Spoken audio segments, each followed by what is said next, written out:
In this edition of RPPV News, quarantine for local Black Widow fans, a delay on the new Quarry proposal, and we get a pair of rare visitors. Hello, I'm Catie Sharp. Welcome to the latest edition of RPPV News, bringing you stories from across Frankston and the Mornington Peninsula. We are in lockdown limbo as the country tries to control a growing outbreak of the Delta strain of the coronavirus, and a local cinema has been identified as a Tier 1 exposure site. An infected person attended a 6 p.m. showing of Black Widow at the Village Cinemas in Coringal on Monday, the 12th of July. If you or a close contact was at the cinema that evening, you must get tested immediately and quarantine for 14 days from the date of exposure. The lockdown is due to end on Tuesday night, but this will depend on how well the current outbreak is managed. Remember, masks must be worn indoors and outdoors, and there are only 5 reasons to leave home, including getting vaccinated. The pandemic is putting tremendous strain on us all. We are feeling stressed, anxious and worried in ways we never have before. If you're struggling with your mental health, talk to your GP or call Beyond Blue or Lifeline. If you live under threat of family violence by another person in your home and are at risk, you are allowed to leave home. If you are stopped, you can tell police you are feeling unsafe and they will help you. Family violence incidents are considered an emergency. If you are directly or indirectly involved, call 000. The Ross Trust has postponed the completion of its environmental effects statement for the proposed quarry extension on Arthur's Seat. Originally due to be completed this year, it will now be presented to the Planning Minister in 2023. The Trust states this is due to lockdown restrictions limiting the ability of technical experts to access the site, and to give the Trust time to commission further environmental studies following feedback from the local community. Opponents of the proposal, including the Save Arthur's Seat campaign, see the postponement as a strategic move to keep the issue off the political agenda, as the EES will now be presented following the next state election.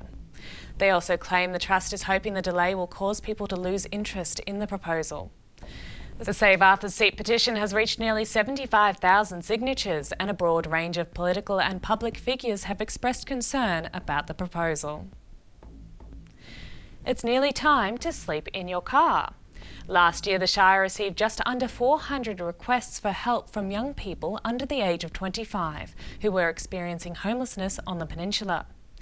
This age group makes up over 40% of homeless Australians. To help raise awareness of this issue, youth organisation Fusion Mornington Peninsula hosts an annual event during Homelessness Week called Sleep in Your Car. This year, the event is going virtual on Saturday, the 7th of August. Community members are encouraged to give up their beds for the night and sleep in their cars at home or in a tent in the yard. Participants will be able to jump online to enjoy live music, play interactive games and listen to guest speakers to better understand homelessness. This year, the campaign aims to raise $27,000. By registering to fundraise and sleep in your car, you will be raising crucial funding to support and prevent local young people experiencing homelessness on our peninsula. Go to the Fusion Mornington Peninsula website to register. And this week, Safety Beach locals reported seeing a pair of whales close to shore. Believed to be southern right whales, they were spotted about 300 metres from the Safety Beach Yacht Club. Whales migrate north between May and October each year for calving and are regularly seen along the coastline, though more rarely in the bay. The footage was caught by local drone owners. After the break, we go to Patricia with the coming week's weather report.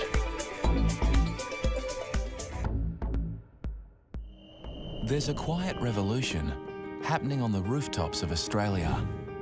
And at Solar Heart, we're proud to be leading the charge.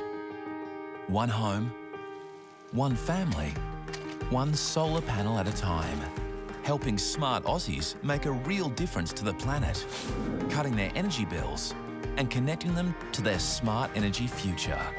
Get smart, get Solar Heart. Established in 1988, Progress Science has been servicing the local community for 30 years.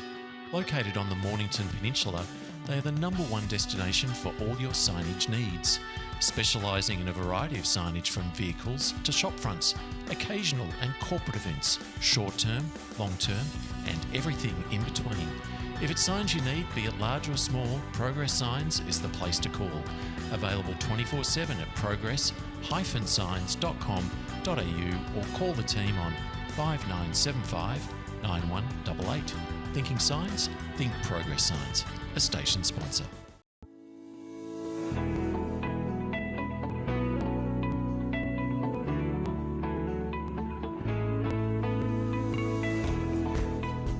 RPPV and Bendigo Bank have a long-standing relationship. Without the Bendigo Bank, we wouldn't have a transmitter site, we wouldn't have a studio, we wouldn't have an outside broadcast van, and without them, we can't tell the stories that we think the Bendigo Bank community, our community, needs to hear.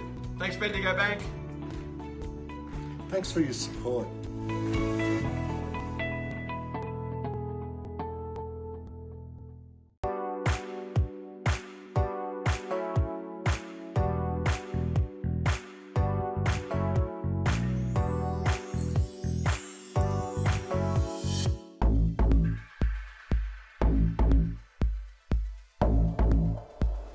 Hello, I'm Patricia here with your RPPV Mornington Peninsula 7-day weather forecast.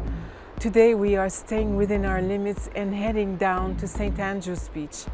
St. Andrews Beach is located on the Bass Strait side of the southern Mornington Peninsula, and it is south of Rye.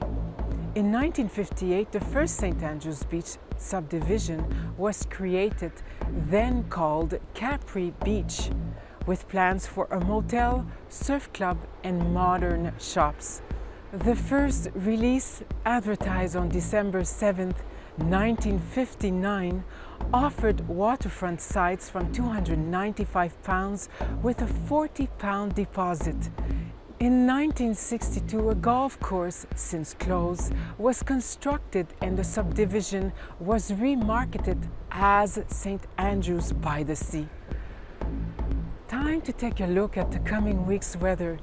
Saturday, the 24th of July, brings us a wet day, most likely from the late morning with the chance of a thunderstorm in the afternoon and evening. Expect a high of 12 and a chilly low of 5. Sunday sees the rain persisting across the peninsula. It will be a great day to stay in near a warm fire. It will be windy with a possible small hail in the morning and afternoon. We should see a high of 11 and another chilly low of 5. Monday sees the rain decreasing a bit with a 70% chance of showers, most likely in the morning. We can expect a high of 15 and a low of 6. Tuesday brings us mostly a sunny day with only a 30% chance of rain. We will be looking for a high of 17 and a low of 9. Wednesday, the 28th of July, sees those showers returning with a 90% chance of rainfall during the day. We can expect a high of 15 and a low of 10. Thursday, the 29th of July, sees the rain easing again with winds westerly 25 to 40 kilometers an hour, turning north to northwesterly 15 to 25 kilometers an hour later in the day. We should feel a high of 13 and a low of 6. And finally, Friday brings us another wet day with a high of 12 and a low of 10. Originally, the homes here in St. Andrews Beach were small holiday homes, but later in the 20th century, more substantial homes began to be built as its location became more appreciated. The name St. Andrews Beach was eventually adopted by the council as its official name. However, the price of land in this area has increased dramatically over the last 10 years. St. Andrews Beach features a unique topography known as the Cups Country, which creates the ideal environment for golf courses. In fact, golfers have choices of several nearby golf courses, including the St. Andrews Beach Club on Sandy Road, Mona Links off Truman's Road, and the Dunes on Browns Road. Well, that's all for this week. Until next time, take good care. And now to Muzz with the Surf Report. Hey guys, Muzz here with this week's Mornington Peninsula Surf Report. Looks like the next week in front of us, finally getting our winter ground swells with plenty of waves. So Saturday into Sunday, the swell is going to be probably as big as it gets, and it's going to sort of remain pretty solid with west to northwesterly winds, and right through to possibly Wednesday, Thursday, we should get another push in the swell next week. So hopefully lockdown will be over. We can all get back in the water as of Wednesday and catch part of this big ground swell. So if you're able to go surfing, enjoy these days where it's not as crowded as it has been. And pretty much from Saturday afternoon onwards, there'll be waves in Western Port pretty much for the whole week. Tides should be okay, high tide should be middle of the day. It'll be interesting to see how the 5K goes on Sunday. If it's like last Sunday, 5K, there's not that many people live within 5Ks of Shoreham, and there was hundreds out, so I'm assuming with the big swell this week will be the same. But you got to go surfing, you got to enjoy it, and hopefully we will be all out of lockdown and back surfing properly next week. I'll see you then. And that's all from our team here at RPPV News, serving the community with stories that matter to you. Keep watching and do tell your friends. Stay safe, use the QR codes and get vaccinated if you can. Bringing you the news from coast to coast across Frankston and the Mornington Peninsula, I'm Catie Sharp. See you for the next edition.